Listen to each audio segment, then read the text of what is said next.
In an old Indian cemetery located in the Shadowlands, surrounded by willow trees and shrouded by haunting tales and mystery, lies a vast necropolis where the fog is immense. There lies the physical shell of whom they call Spiritus. Lying there buried for more than over a year in that deep, dark, damp ground. Placed in a Victorian-era coffin, I lay silently sleeping peacefully. Until one day, something very strange and unusual happened in the Shadowlands. A murder of crows suddenly started to fly over this necropolis. Then more clouds started to cover the sky as night now engulfs the land.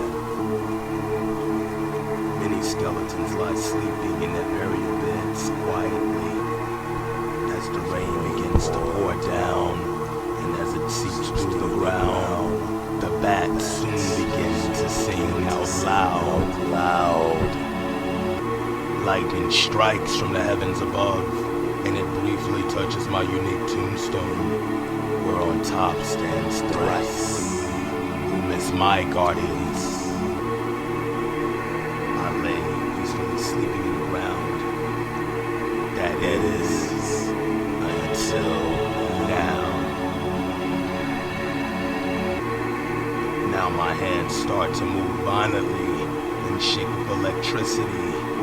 The force is so great, it causes my whole body to tremble. And at this very moment, life enters my body. The bats scatter around quickly in confusion and panic.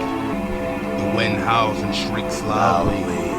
Rain is pouring down heavier than before with lightning. And the flowers slowly start to wither away. Neither word nor sound was made.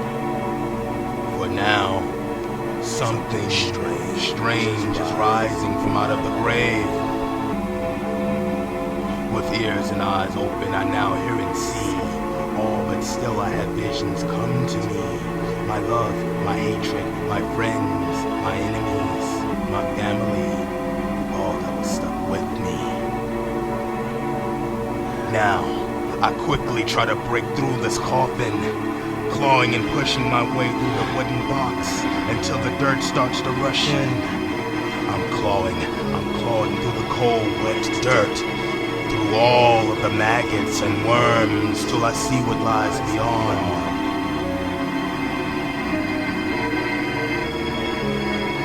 As the thunder and lightning strikes, more heavy rain starts to pour on the cold ground, and just then, a voice echoes from the darkness, saying, Spiritus is the breath of life, also the very essence of what it means to live.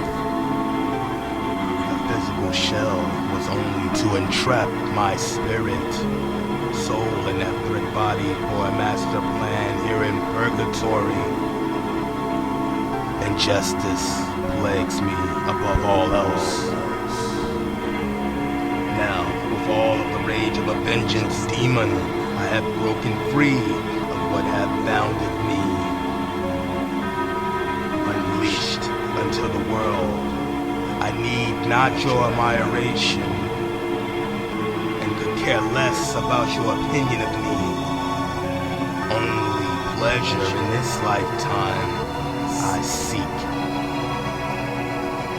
Feeling heated and looking at certain scars left upon my corpse. Looking at the necklace of the elements and my two other pendants, I have risen and reborn in the rain on this dark night, coming from the abyss. Stumbling and trying to regain my balance, because lying so still in that grave, my body was so weak.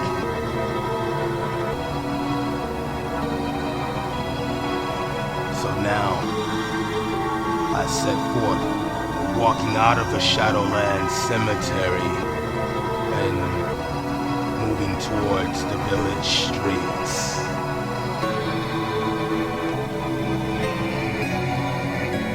Vengeance and war plagues my mind above all else.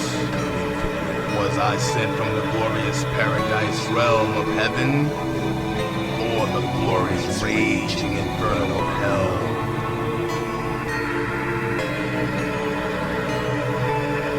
In the dead of night, walking out of the necropolis, along dirt roads till I see my village. Only time will tell. Walking closer to my home, I began seeing different faces all across the village. Some old and some new. Before them stood an unbelievable sight, and it was a ghostly figure that was clothed in attire black as the night. The townspeople were in awe. They stood frozen. Some were without a clue.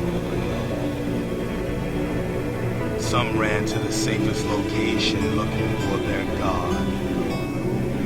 For it is I who have poured terror from the grave abroad. Out of fright, they alerted more of the villagers. More and more terror started spreading amongst them, from adults to kids. The stories were passed down from generations to the next about a warrior who has reached the very depths of darkness that curses those with a power similar to a hex. The place that I once called home is the same but different. Greetings from the grave. Most ran, but only a handful stayed. Frozen in sheer terror, I assumed. Though the closer I approached, they still did not move. Shadows covered their face, and I'm still getting closer, but they have yet to turn away. I kept approaching until I saw something very familiar. It was the shadows that kept their still pace. Glad you came, and now for the terrible things done, the villagers must pay. Understood, as I nodded, walking the unpaved roads till I reached the cobblestones in the village. Gasp, faints, and shock instantly occurs once the whole village seen my ghastly image. I stand against the many formed in crowds, for they have yet to see a true beast on an auspicious night growl. I stand against many formed in crowds, for they will never have peace again, and their awful sounds will please me as they will scream out loud.